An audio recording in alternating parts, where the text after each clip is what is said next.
Donc on reprend. J'étais interrompue, donc un peu. Voilà. Donc l'inégalité triangulaire, comme on l'a dit, c'est obtenu simplement avec cette inégalité. Donc vous avez l'inégalité de la moyenne, comme j'ai dit. Donc vous voyez une fonction en escalier. Donc ici, elle serait bornée. Elle serait bornée tout simplement.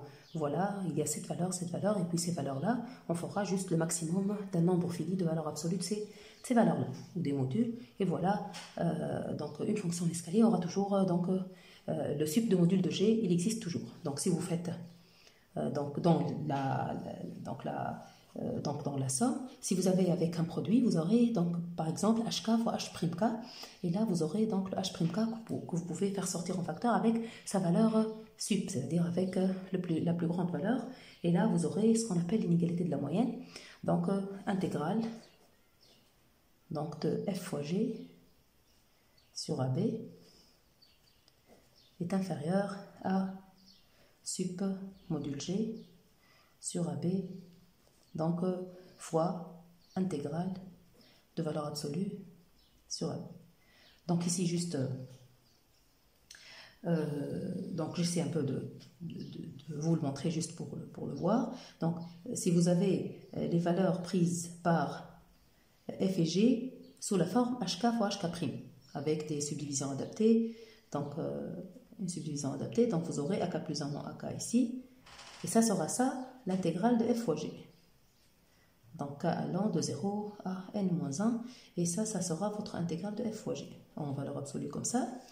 Donc, et là, comme on a dit, vous avez que un premier passage, ça sera inégalité triangulaire. Donc vous aurez ça. HK fois H',K fois AK plus 1 moins AK, K allant de 0 à n-1. Mais juste après, vous allez appliquer, donc vous allez majorer les modules ou les valeurs absolues de HK' par cette valeur sup module de G, comme on a dit, par la valeur la plus grande, parce que vous aurez un nombre fini de valeurs. Vous aurez 1, 2, 3, 4, 5, 6, 7 valeurs, et là vous dominez par la plus grande, le maximum. Donc vous aurez alors, c'est inférieur, et vous faites, c'est le sup donc des valeurs de G, les valeurs de G, donc les HK', qui sont les HK' sur AB, des modules bien sûr de G, et puis vous aurez ici, ce qui reste ici, c'est la somme des HK fois AK plus 1 moins AK, K allant de 0 à n-1, et là c'est l'intégrale de module de F. Donc voilà, ça c'est ce qu'on appelle l'inégalité de la moyenne. En particulier, si vous faites intégrale de F toute seule, et là G sera égal à 1, vous voyez juste que, c'est pas G qui est égal à 1, c'est F qui sort avec sa valeur sup, c'est-à-dire sup du module de F, et il reste intégrale entre A et B de 1. L'intégrale entre A et B de 1, c'est juste la fonction 1, c'est-à-dire c'est la surface du rectangle, c'est 1 fois B moins 1. Et là, c'est ce qui explique donc l'inégalité de la moyenne, ce qu'on appelle l'inégalité de la moyenne.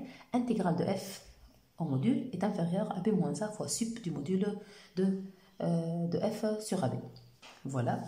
L'inégalité de Cauchy-Schwarz, finalement, l'inégalité de Cauchy-Schwarz, c'est tout simplement avec la somme, et vous revenez à l'inégalité de Cauchy-Schwarz pour les sommes qui étaient vues dans le chapitre numéro 1. C'est juste une déduction de l'inégalité de Cauchy-Schwarz sur les sommes. C'était votre tout premier exercice dans votre tout premier TD du chapitre 1. C'était l'inégalité de Cauchy-Schwarz pour une famille de fonctions x, y, y. Ici, ça sera des HK et des HK', et vous aurez alors votre inégalité de Cauchy-Schwarz que vous pourrez alors démontrer. C'est l'intégrale de f fois g au carré qui est inférieure à l'intégrale de f carré fois l'intégrale de g carré.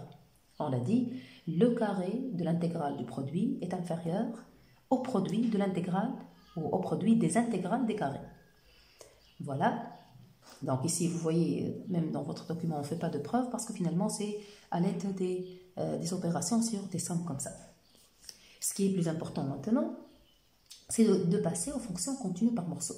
Parce qu'ici, on ne peut pas s'arrêter avec ces rectangles dans la définition de l'intégrale. On doit passer aux fonctions, c'est-à-dire aux vraies fonctions. C'est le cas des fonctions continues par morceaux, qu'on appelle les continues par morceaux. Donc voilà. Je passe alors aux fonctions continues par morceau. Qu'est-ce que ça veut dire, fonction continue par morceau? Donc voilà. Fonction continue par morceau.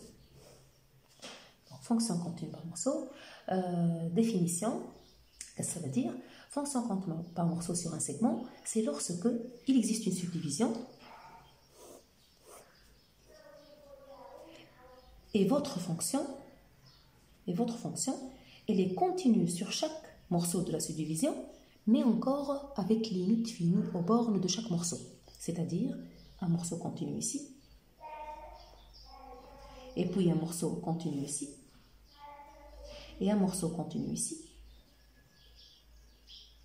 Bon, aux bornes des valeurs, on n'impose rien pour ces valeurs, aux bornes des points, c'est-à-dire dans les points de subdivision, mais l'essentiel ici, c'est d'avoir des limites finies dans toutes les bornes. C'est-à-dire une fonction dessinée comme celle-là, par exemple ça, et puis prolongée comme ça. Et là, ce n'est pas une fonction continue par morceau. Ça, c'est non continu par morceau. Les morceaux, ils sont continus, mais il y a une borne, c'est-à-dire un point de la subdivision, là où la limite est infinie. Donc, c'est ce qui est écrit devant vous. Soit f de AB dans K, on dit que f est continu par morceau sur le segment AB s'il existe une subdivision sigma, à 0 jusqu'à n de AB, telle que f est continu sur chaque morceau, donc sur chaque intervalle AK plus 1 ouvert, donc sur chaque morceau ouvert, elle est continue, pour K allant de 0 à n-1, mais et aussi, ça doit admettre une limite finie à gauche et à droite, c'est-à-dire à gauche de AK plus 1, à droite de AK, mais en parcourant tous les cas, c'est-à-dire des limites finies à gauche et à droite de chaque point, y compris une limite finie à droite de A et une limite finie à gauche de B. Donc, ça doit avoir des limites finies à gauche et à droite de chaque point, c'est-à-dire pas de limite infinie. On ne permet pas d'avoir des limites infinies. Donc finalement, on ne doit pas retenir qu'une fonction continue par morceau, ce sont des morceaux de fonctions continues. Parce que ça, c'est des morceaux de fonctions continues. Mais ça n'admet pas une limite finie donc, à gauche de ce point-là. Donc ça, c'est pas continu par morceau. Donc, les fonctions continues par morceau, ce qu'il faut retenir, des morceaux de fonctions continues, oui, mais avec limite finie aux bornes de la subdivision qu'on trouve. C'est-à-dire la subdivision qu'on va appeler adaptée, comme le cas des fonctions en escalier. Donc, vous le voyez déjà, les fonctions en escalier est un cas particulier des continues par morceau. C'est un cas très particulier des continues par morceau, par exemple. Donc, et comme dans le cas des fonctions en escalier, on ne donne aucune importance aux valeurs prises ici. Donc, on n'impose rien pour les valeurs prises au point, c'est-à-dire on permet à la fonction de prendre n'importe quelle valeur en ces points-là. L'essentiel, c'est d'être continu dans chaque morceau ouvert avec limite finie aux bornes. Voilà, ça c'est les fonctions continues par morceau qu'on va noter. L'ensemble sera noté Cn, comme vous le voyez. Donc voilà, comme vous le voyez, c'est l'ensemble des continues par morceau de AB dans K. Les propriétés des fonctions continues par morceau, votre fonction, si elle est continue par morceau, elle sera bornée. Bon, je ne sais pas si vous le voyez. Donc, votre fonction, elle est continue, ici. Mais qu'est-ce qui fait la bornitude? Ici, par exemple, ce n'est pas continu par morceau, ce n'est pas borné. Qu'est-ce qui fait la bornitude ici? Si vous voyez avec les limites finies aux bornes, c'est comme si tu regardes ici une fonction continue, si tu la prolonges avec cette valeur. Et là, ça va être une fonction continue sur un segment. C'est le segment A0, A1 ici.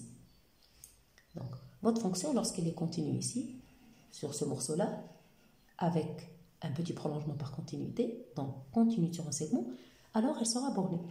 Donc finalement, sur ce morceau-là, votre fonction, elle est inférieure donc, à un maximum de sa valeur absolue, c'est-à-dire en valeur absolue, elle sera inférieure à un maximum de sa valeur absolue, mais encore, tu dois la comparer aussi avec le point pris ici, si tu fermes donc ce point-là, et là, donc, elle sera inférieure au maximum des deux. L'essentiel, elle sera inférieure à un réel entre A0 et A1.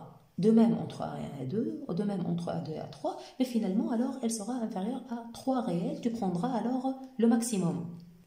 Voilà, en valeur absolue ou en module, elle sera inférieure. Il y aura 3 réels ici, et là, tu prendras alors le maximum des valeurs absolues. Donc, comme c'est détaillé dans cette petite preuve des propriétés, lorsque tu prends sigma, une subdivision adaptée, et là, tu prends fk, la petite restriction de f sur un morceau, et là, tu la prolonges par les limites finies, et tu obtiens une fonction continue sur un segment. Ah, là, ça y est, donc elle est bornée, et même atteint ses bornes, mais on ne s'intéresse pas trop. L'essentiel, Parce que atteindre ces bornes, c'est pour le prolongement, mais finalement, elle peut ne pas les atteindre, hein. Elle pourrait faire ça. Donc, elle pourrait faire ça, votre fonction continue par morceau, comme ça, et ne pas atteindre une borne, par exemple, comme ça. Donc, AB. Et là, peut-être elle fait, par exemple, ça. Et puis, elle va prendre toujours des valeurs telles que ça. Voilà. Et là, très bien. Et là, voilà. Donc, votre fonction, elle est géniale, elle est bornée, mais ici, voilà une borne qui n'est pas atteinte. Donc, voilà. Donc, votre fonction, lorsqu'elle est continue par morceau, elle peut ne pas atteindre une borne.